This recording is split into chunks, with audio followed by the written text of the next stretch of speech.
Este sábado terá lugar a gala de entrega do 7º Premio da Ourensanía. O Premio Ourensanía, pois ao longo das súas edicións, estamos a falar da 7ª, pois o que ven é premiando a todos aqueles ourensáns con relevancia e proxección nacional e mesmo internacional que nunca esqueceron a súa orixe e sempre sentiron con orgullo a súa pertenza a Ourense. Creo que é un acto moi importante, ademais celebrando o Día do noso patrón de San Martiño, no Teatro Principal,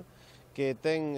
tido protagonismo pois persoas de diferentes sectores do mundo das artes, do mundo da empresa. Eu creo que é un día moi completo,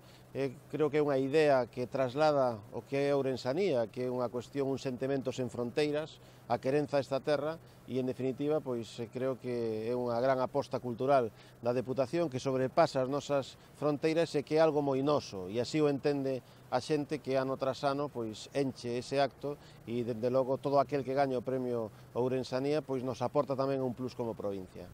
Este ano, por primeira vez, un deportista recibirá o galardón, o que fora porteiro do Real Madrid, Miguel Ángel. Unha persona que tivo unha proxección